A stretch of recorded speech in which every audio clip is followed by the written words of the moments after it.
They looked at his empty bank account and saw a failure. He looked at his empty hands and saw room for a miracle. When you hit rock bottom, you aren't buried, you are planted. This is the story of Ryan Thorne, a man who lost it all only to discover the ancient divine blueprint for building a billion-dollar legacy. The rain in Seattle didn't wash things clean. Tonight, it only seemed to make the grime on the window pane permanent. Ryan Thorne sat in the dark, the only illumination coming from the street lamp flickering outside his studio apartment. On the table before him lay 3 things: a foreclosure notice, a cold cup of coffee, and a worn leather Bible. At 38 years old, Ryan was statistically finished. 2 years ago, he was a rising star in real estate development. He had the house on the hill, the luxury car, and the respect of his peers. But pride comes before a fall, and Ryan's fall had been absolute. He had leveraged too much, trusted the wrong partners, and ignored the quiet checks in his spirit. When the market shifted, it crushed him. Now he was not just broke. He was broken. His wife, Sarah, had taken the kids to stay with her parents to escape the stress of creditors banging on the door. He was alone. "God," Ryan whispered, the sound rough in the empty room. "I have nothing left. I am back to 0. He opened the Bible expecting to find comfort. Instead, his eyes fell on a verse in Zechariah. "For who has despised the day of small beginnings?" Ryan laughed bitterly. "Small beginnings, Lord. I don't have a small beginning. I have an ending." But the silence that followed wasn't empty. It was pregnant with a thought, a sudden intrusive clarity that didn't feel like his own mind. You have your health, you have your mind, and you have a name. The next morning, the sun broke through the grey. Ryan put on his only remaining suit, the navy blue one he used to wear to board meetings. It was slightly frayed at the cuffs, but pressed clean. He wasn't going to a board meeting today. He was going to a construction site. He walked onto a site managed by an old competitor, Silas Vane. Silas was a man who cut corners, a man who worshipped the bottom line rather than the God who created the earth he built on.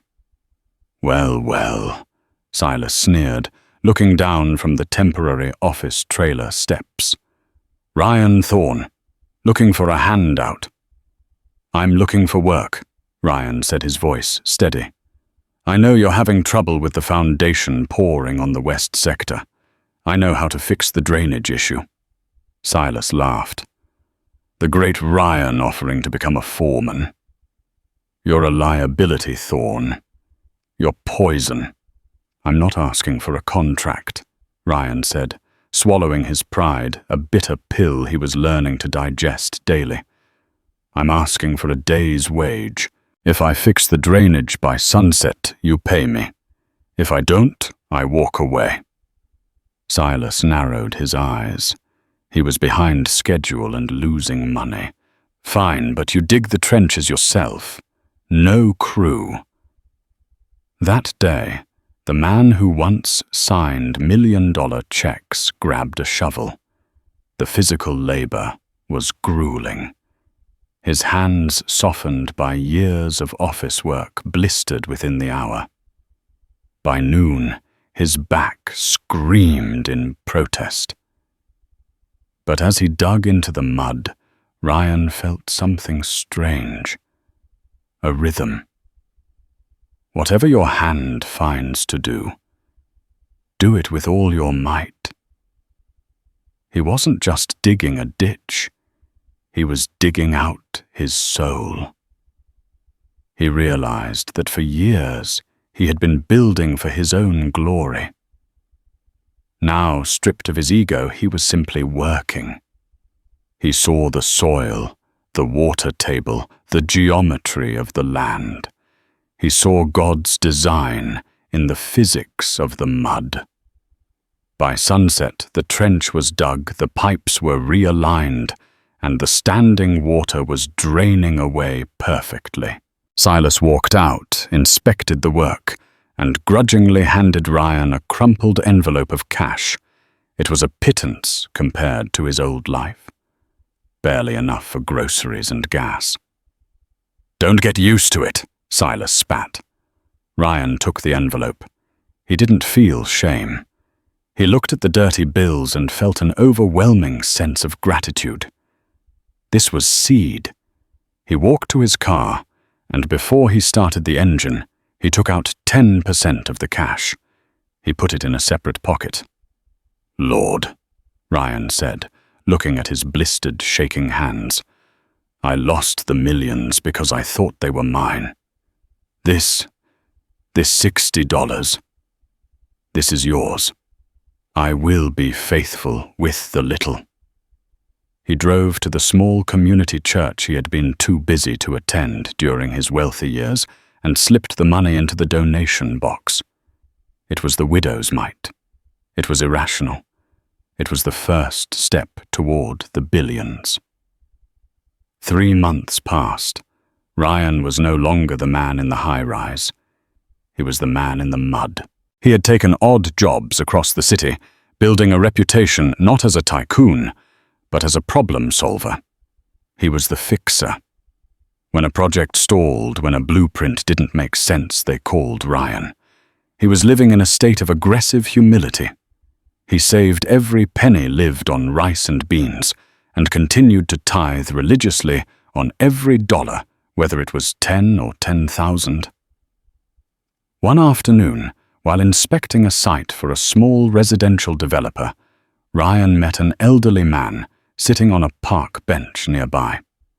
The man was feeding pigeons dressed in a tweed coat that had seen better decades. Ryan had sat on the other end of the bench to eat his sandwich.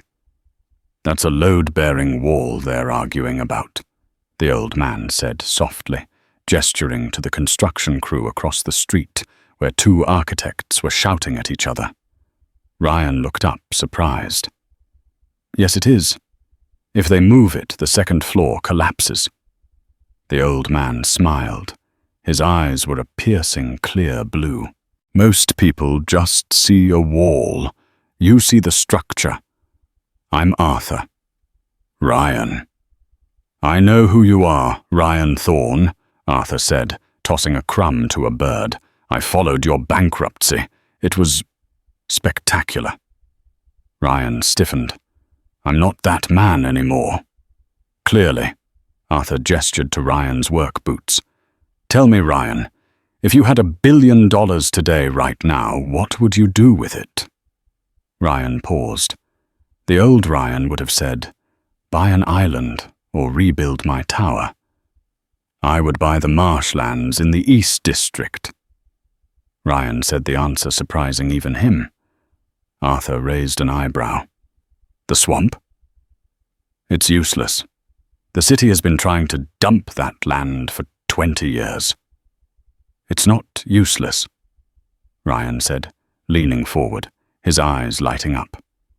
"It's stagnant because the water flow is blocked by the old highway debris. If you clear the debris, which would cost money but not a fortune, the land drains naturally. It becomes the most fertile ground in the state. You could build affordable, high-quality housing for 5,000 families there. You could build a community, not just a complex." "And why do you care about affordable housing?" Arthur asked. "There's no massive margin in that." "Because..." Ryan thought of his wife, Sarah, and his children living in a cramped guest room. "Because everyone deserves a place where they feel safe. A place to grow. God didn't give us land to hoard it. He gave it to us to cultivate it." Arthur stared at him for a long time. "You see value where others see waste. That is a kingdom principle, Ryan. Redemption." Arthur stood up slowly. "I don't have $1 billion, Ryan, but I own that marshland. I bought it 30 years ago for pennies, and I've been waiting. Waiting for what? For a steward, Arthur said. I've watched you these past months. I've watched you work for Silas Vane and treat him with respect, even when he mocked you. I've watched you give your tithe at that little church on 4th Street. You have passed the test of the wilderness. Ryan's heart hammered against his ribs. What are you saying? I'm saying. Arthur reached into his coat pocket and pulled out a business card that simply read, Arthur Sterling, Venture Capital. That I am willing to transfer the deed of the marshlands to a company under your control. No money down. But there is a condition. What is it? Ryan asked, his breath catching. You cannot sell the land for a quick profit. You must build what you just described. You must build the community. And if you fail, if you revert to your old ways of greed and cutting corners, the land reverts to me. Do we have a deal? Ryan looked at the card. This was it. This was the open door. It wasn't a handout of cash. It was a handout of responsibility. It was a mountain that needed to be moved. I will build it, Ryan said, and I will build it right. Good, Arthur smiled. Then welcome to the School of Abundance. Class is in session. Meet me tomorrow at the site. Bring your shovel. Ryan went home that night and fell to his knees. He realized that the nothing he had experienced was actually a cleansing. God had to empty his hands of his own achievements so he could carry something heavier. But as Ryan would soon find out, the devil doesn't like it when God's children start building. The news of the transfer of the marshlands hit the papers, and the sharks began to circle. Silas Vane wasn't going to let his former rival rise from the ashes without a fight. The legal battles were coming. The city inspectors were coming. The true test of faith was about to begin. Ryan had the land, but he had zero capital to build. He had a vision, but he was about to face a nightmare. The euphoria of receiving the land deed lasted exactly 48 hours. Reality arrived in the form of a cease and desist order taped to the rusted gate of the marshlands. Silas Vane had not been idle. Utilizing his deep connections with the city council, he had filed an injunction claiming that the toxic debris in the marshlands posed a severe environmental hazard if disturbed. It was a lie wrapped in bureaucratic truth. The debris was there, but clearing it was the solution, not the problem. Ryan sat in his small apartment, the legal papers spread out over his dining table. He had the land, but he had no money for lawyers, no money for permits, and now a legal wall that was taller than any skyscraper he had ever built. He went to the banks. One by one, the loan officer's men who used to beg for his business looked at his credit score, looked at the lawsuit, and politely showed him the door. It's a dead project, Ryan. One banker told him a man Ryan had once taken golfing. You own a swamp and a lawsuit. That's not an asset. That's an anchor. Ryan walked out into the heat of the city. He felt the familiar cold grip of panic. Had he heard God wrong? Was Arthur Sterling just a senile old man who had handed him a curse? He drove to the marshlands. He climbed the chain-link fence, ignoring the no trespassing sign Silas had managed to get posted. He walked into the center of the site, his boots sinking into the wet, foul-smelling mud. He stood amidst the jagged piles of concrete and twisted rebar left over from a highway project abandoned 20 years ago. Lord, Ryan cried out, his voice cracking. You gave me this land. Why did you give me the mountain without the equipment to move it? I am surrounded. I have no money. I have no friends in high places. I am stuck. He kicked a piece of rusted rebar in frustration. It clanged against a slab of concrete. Ryan stopped. He looked down. He kicked it again. The metal rang out, solid, heavy. He remembered a verse from Isaiah. "I will give you the treasures of darkness and hidden riches of secret places." Ryan knelt in the mud. He began to scrape the grime off the concrete slab. It wasn't just concrete. It was high-grade industrial reinforcement. He looked at the twisted metal sticking out of the ground. This wasn't garbage. The highway project had been abandoned in the late 90s. Back then, steel and copper prices were low. They had just dumped the excess. But today, in the current market, raw materials were at an all-time high. Ryan wasn't standing in a dump. He was standing in a gold mine disguised as a graveyard. He ran back to his car and grabbed his phone. He didn't call a banker. He called a scrap metal recycling consortium he had worked with years ago. "I have estimated 4,000 tons of vintage industrial steel and high-grade copper wire embedded in concrete," Ryan said, his breath coming fast. "I don't need you to pay me for it. I need you to extract it. You keep 60% of the profit. You give me 40%. And in the process you clear the site for me for free." The foreman on the other end paused. "If the quality is what you say it is, Mr. Thorne, we'll have a crew there by morning." The next day, Silas Vane drove by the site expecting to see it empty and silent. Instead, he saw a frenzy of activity. Cranes were lifting massive slabs. Sparks were flying as cutters sliced through steel.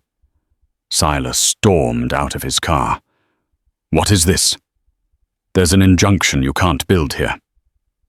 Ryan walked up to the fence, holding a clipboard.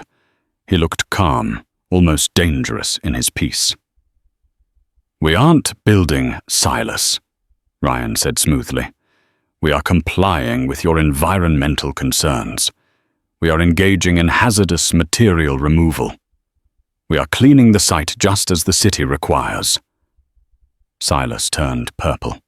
He knew he had been outmaneuvered. Ryan was using the enemy's own attack to fund the war. Within 3 weeks, the site was cleared. The recycling consortium wrote Ryan a check for $1.2 million, his share of the scrap metal. It wasn't billions, but it was enough to pour the drainage systems. It was enough to start. But the devil doesn't stop at one roadblock. As construction began, the labor union, pressured by Silas, refused to work the site. Ryan had the money now, but no hands. Ryan went home to his empty apartment. He missed Sarah. He missed his kids. He felt the weight of the loneliness. He opened his Bible to Nehemiah. He read how Nehemiah rebuilt the wall of Jerusalem. When the enemies threatened them, the builders worked with a trowel in one hand and a sword in the other. "Who are my builders?" Ryan asked. He thought of the men he had worked with in the trenches during his exile. The day laborers, the ex-convicts who couldn't get hired by big firms like Silas's. The men society had thrown away, just like the debris in the swamp. Ryan placed an ad in the local paper and posted flyers in the soup kitchens and parole offices, second chance construction. Fair living wage. No background check required if you want to build. Show up. They came by the dozens. Men with tattoos on their faces, men with gaps in their resumes. Men who had been told they were useless. Ryan stood on a crate before them. "The world says you are finished," Ryan told them, looking them in the eye. "The world said I was finished too. But we are going to build the most beautiful thing this city has ever seen. We aren't just building houses, we are rebuilding our names." He trained them. He treated them with dignity. He paid them daily. And in return they worked with a ferocity and loyalty that money couldn't buy. They weren't employees. They were an army. The Swamp Project began to rise. And as the foundations were laid, something shifted in the atmosphere of the city.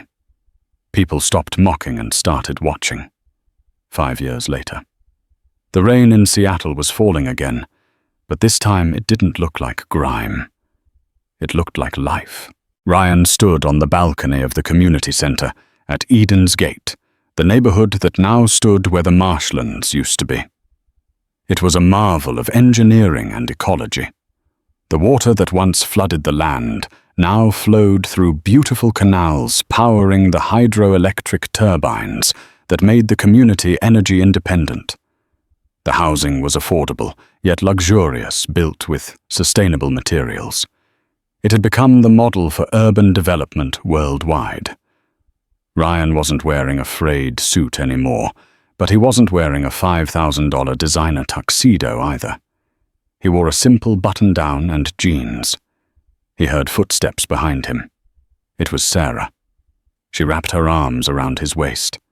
They had reconciled 3 years ago, a restoration that Ryan counted as a greater miracle than the business success. The valuation report came in, Sarah said softly. The proprietary drainage technology you patented, combined with the real estate assets and the new contracts in 3 other states. Ryan, the company is valued at $1.4 billion. Ryan looked out over the community.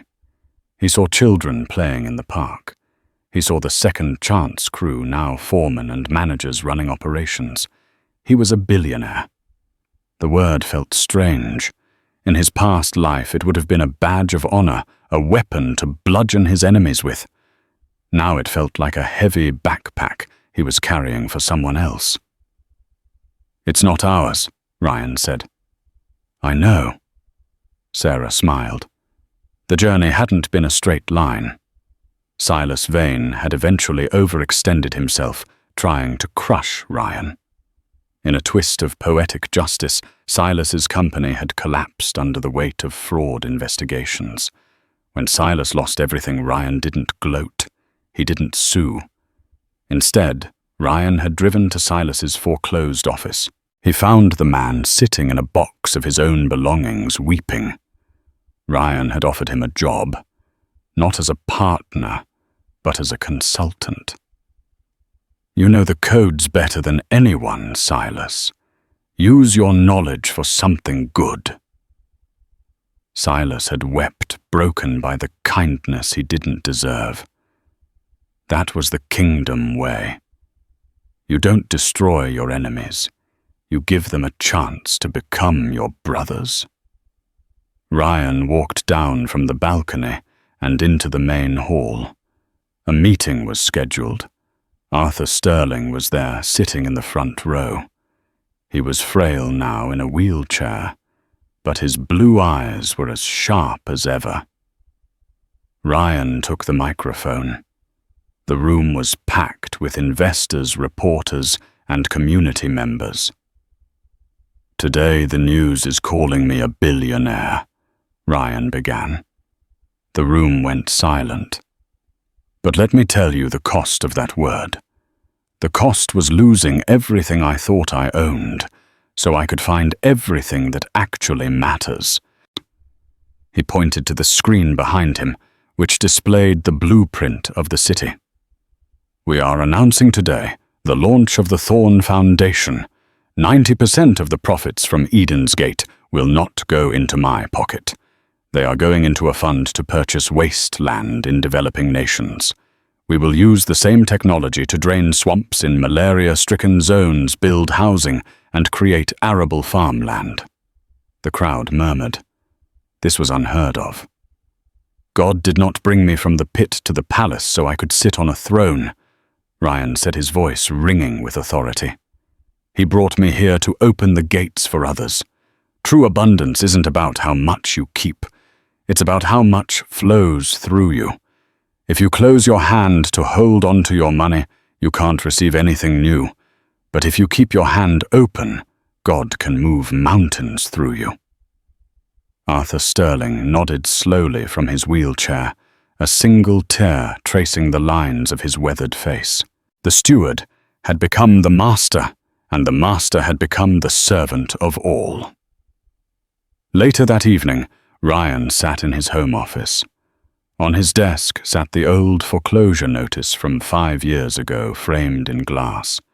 Next to it lay his worn leather Bible. He opened it to the passage in Deuteronomy. "But remember the Lord your God, for it is He who gives you the ability to produce wealth." Ryan closed his eyes. He realized the journey wasn't over. The $1 billion was just the tool for the next chapter. He was no longer Ryan the bankrupt, nor Ryan the billionaire. He was simply Ryan the builder, and God had a lot more building to do. Ryan Thorne didn't become a billionaire because he chased money. He became one because he chased a solution. He stewarded the small things, he honored the broken people, and he trusted God when the math didn't add up. Your current struggle isn't a tomb, it's a womb for your future greatness. If this story blessed you, please hit the like button, subscribe, and share this with someone who needs to be reminded that their comeback is greater than their setback. God bless you.